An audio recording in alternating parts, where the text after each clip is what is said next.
देव काय येताना आपण काय आणेल नाही, जाताना काही न्यायचं नाही. आणि ज्यांच्यासाठी आपण कमावले ती अवलाद काही लई सुईची नाही. टेन्शन घ्यायचं काय काम आहे?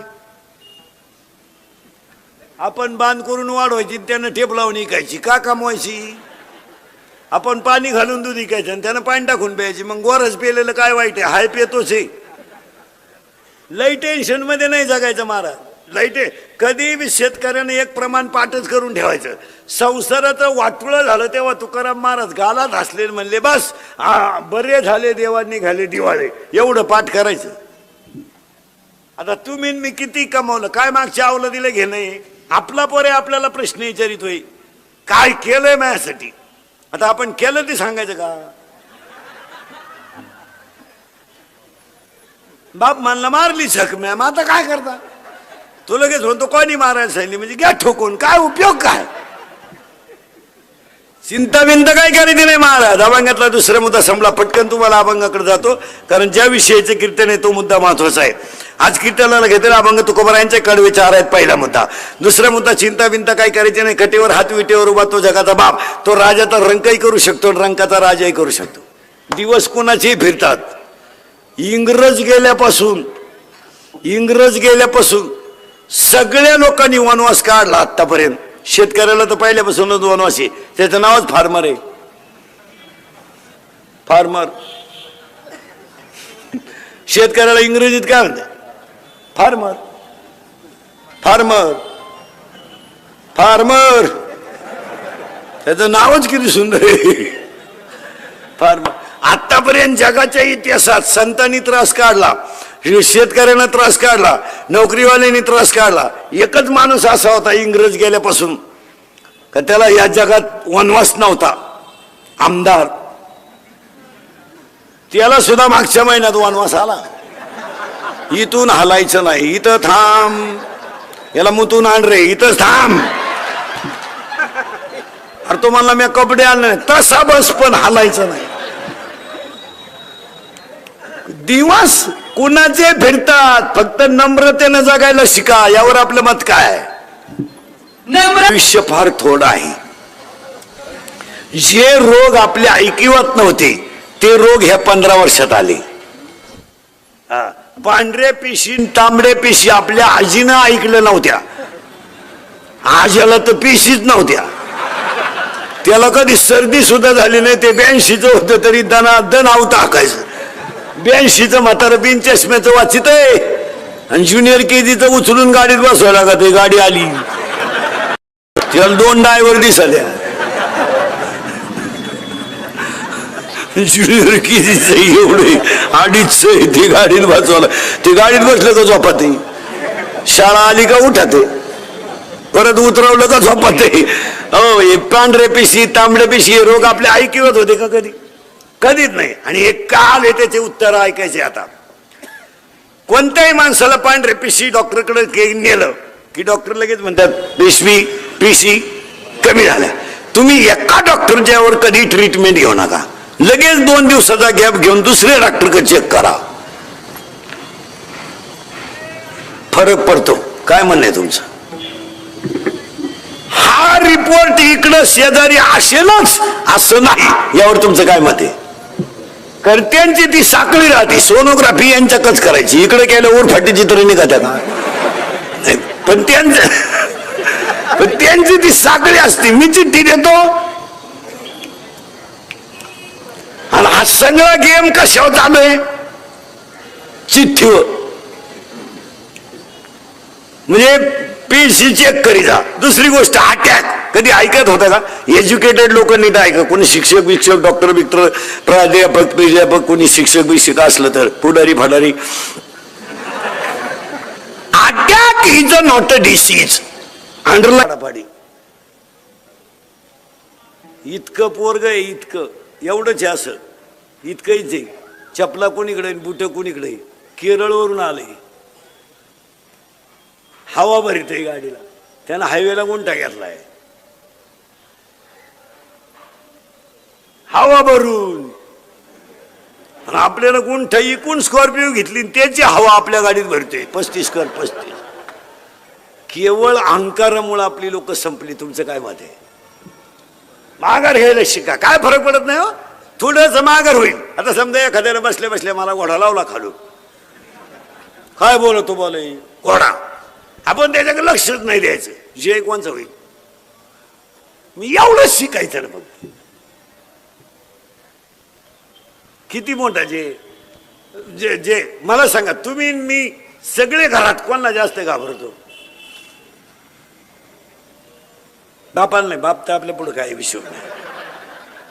आईला तर आपण जुमानीत नाही, मग लबाड बोलायचं नाही. खरं कोणाला घाबरतो? बायकोला. का? माघारीची सवय नाही ना तुम्हाला. बायकोच्या बाबतीत सुद्धा एक आयडिया सांगून ठेवतो. तुम्ही इंद्रिकर मंत्र पाळीत जा. आपले मंत्र लय खास, होईन त्रास पण गुण आमकास.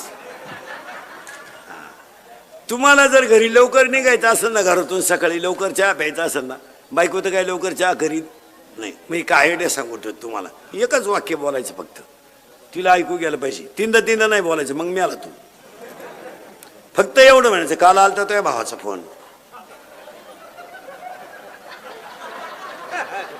5 मिनिटात चहा प्यायचा निघायचं. काय आहे त्याचं? काय काय एक वाक्य सांगतो बाळा तुम्हाला, पटलं तर हा म्हणा. आपण आपल्या बायकोचं जर कधी आपल्या भावाबद्दल ऐकलं नाही ना, तर आपल्या भावाची ना आपली कधीच मारामारी होणार नाही. काय मत आहे तुमचं? आज मी माझ्या भावाचा दुश्मन झालो, तुम्ही तुमच्या भावाचे दुश्मन झाले, एकमेकाचं तोंड पाहत नाही. याचं एकमेव कारण काय? कोणाचं ऐकून? मग तुम्हाला आयडिया सांगून ठेवतो. आपल्या भावाबद्दल आपली बायको काही बोलली ना, आपण फक्त म्हणायचं खरं आहे. काय अभ्यास आहे तुझा? खरं आहे. हे अजून माझ्या ध्यानात आलं नाही. वा वा, पाहू पाहू. चहा ठेव. हलक्या कानाचे हो नका, संसार उद्ध्वस्त होतील.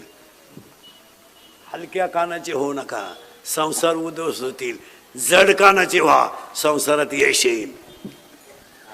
थोडं पुढं नेतो, जड कानाचे व्हा. जाऊ द्या नव्हतं कोणी काही म्हणू द्या, त्याचा काय फरक पडला. चला थोडं पुढं नेतो. अभंग गुणाचा 1, चिंता करायची नाही 2, आणि अटॅक काय येतो? 1, माघार घ्या, अटॅक येणार नाही.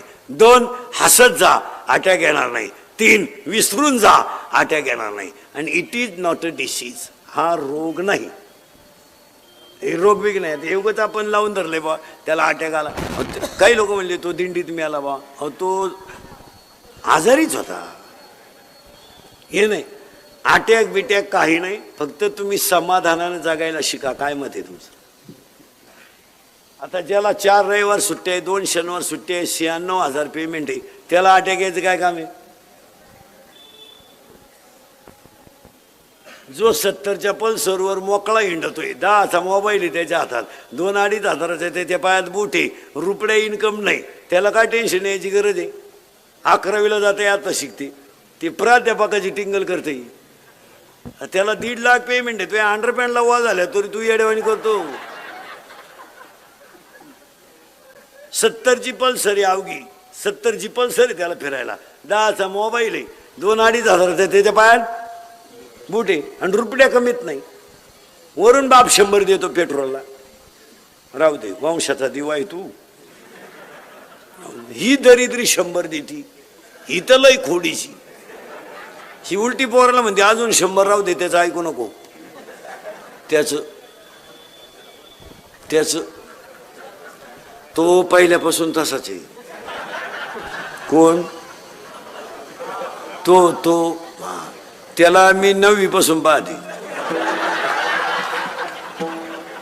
तो जसा आहे मी म्हणून राहिले नाही तर दुसरी तू का नाही उलटली कुठं? त्याने दुसरी केली असती. मग आता त्या पोरांना पैसा फुकाट मिळाला, गाडी फुकाट, ते माझाटले. मग आता आपल्याकडे एक नवीन पद्धत आली या 2 वर्षात, वाढदिवस साजरी करायची, पण घरी नाही करायची, यांना बाप नाही ना. मग धाब्यावर करायचे वाढदिवस. आता चौकात केक ठेवायचा, त्याच्यावर सामुदायिक मुतायचं सगळ्यांनी संगत ते केकवर. मग तो मुतन केक एकत्र करायचा आणि मग तो एकमेकाच्या तोंडात घालायचा, हॅपी बर्थडे टू यू. खरंय का खोटे बोला? इंदुरीकर मरण ना महाराज नाही, मी मरणार नाही 5-25 वर्ष, पण तुम्हाला आपली रोज आठवण येणार. काय माहिती तुम्हाला आता वाईट वाटेल. आता मला नालायक म्हणा, कोणाला माग पुढे लावायचं तोंडाला, पण ते सत्यच आहेत. ते कालही सत्य, आजही सत्य आणि उद्या सत्य. ज्यांचे डांबरीला वाढदिवस झाले ना, 1.5 वर्षात गेले. ते वाढ झाली जीवनात त्यांच्या. अशी कितीतरी आहेत. लक्ष्मी नम्रतेनं नाही टिकवली तर जाईल. तिसरा मुद्दा, तुम्ही आता माया पुढे बसलो, तुमची आठवण तरी आली का आपण कुठून आलोय का कशात आलोय, थोकलं. असं जगायचं रोज. काल काय झालं आग लागू दे तिकडं, आणि आपण उघडीत बसतो. 10वीला होतो मी, होता ना मग तू मरू दे ना. आता गुरुजी मिळाला तरी तू तेच लावून धरतोय. सोडून द्यायचं महाराज, हा विनोद नाही. तुम्ही पहा शेतकरी महाराज, या बाबतीत सगळ्यात निभार काळजाचा माणूस शेतकरी आहे. आणि तुम्हाला माहिती म्हणून सांगतो, अटॅकचं प्रमाण शेतकऱ्यात कमीच आहे. तुम्ही सगळ्यांचा जर अभ्यास केला, सगळ्या लोकांचा, तर शेतकऱ्यामध्ये अटॅकचं प्रमाण कमी आहे. याचं कारण माहिती आहे का काय? शेतकरी एक असा राजा माणूस आहे, तो किती संकट आलं ना ते जुमानीत नाही. मरू द्या. त्याच्यामध्ये ना संकटाला तोंड देण्याची ताकद आहे. 6 वर्ष गडी दुष्काळाने पिडला, चेहरा ठणठणीत आहे. एकच महिना पगार लेट झाला. नोकरीवाला शुगरवाला, बीपी वाला, त्याची बायको ईडी झाली, पोर पळून गेली, पागलच झालं सगळं. किती महिन्यात? 1 महिन्यात. फक्त 1 महिना पगार नाही झाला, लागली त्याची बायको भांडे आपटाय. 1 रुपयानं फक्त दूध वाढलं बा. 1 रुपयानं भांडी आपटी ते नोकरीवाल्याची बायको. दूध प्यावा का नाही, दूध प्यावा का नाही, दूध प्यावा का नाही. तो नवरा का दूध पितो का? तो नवरा जे पितो ते 82 रुपये पावशेर आहे.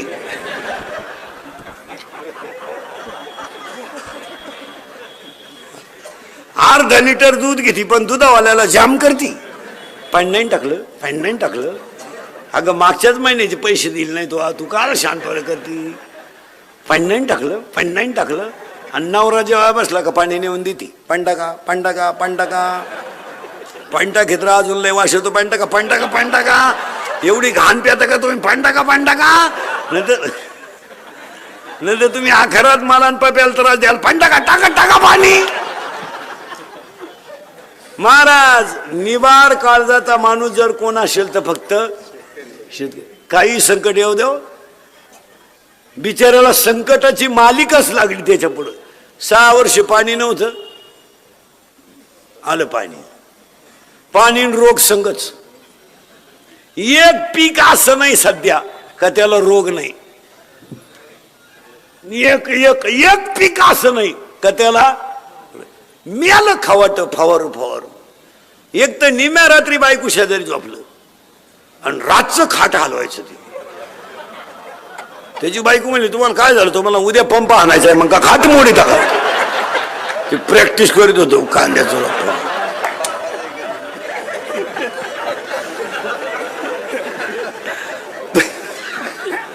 काय त्याचे पोर काय तसंच त्याचं पोर मोबाईल मुळे पागल झालंय. ते लगवीला गेला आणि मोबाईल आला. चैन सुद्धा खोलली नाही त्यानं. अख्या बुटात पाणी गेलं खाली. पार ते माणसं निवार माणसं. 20 बाया घेतल्या कांदे लावायला त्यानं परदेशी. 200-300 रुपये रोजानं. 6,000च्या बाया रोप उपटून वाफ्यात बसल्या आणि त्याच्या पोराला मोटर चालू करायला लावलं. पाण्यात लावायचे कांदे. ते खोक्याजवळ गेलं कार्ट. 3 किलोमीटर होती नदीला मोटर. खोक्याजवळ गेला आणि त्याला फोन आला. मी त्याला बटन दाबून वावरात यावा का नाही. तसं वावरात आलं. पाणी कुठे? त्याला परत गेलं तर लाईट गेली. दिले ना 6,000 भरून. महाराज, सगळ्या संकटाला तोंड देण्याची ताकद फक्त शेतकऱ्याची. आणि एक विशेष आहे, तो डगमगत नाही. डगमगत नाही. तुम्ही आत्महत्येचा विषय सोडा.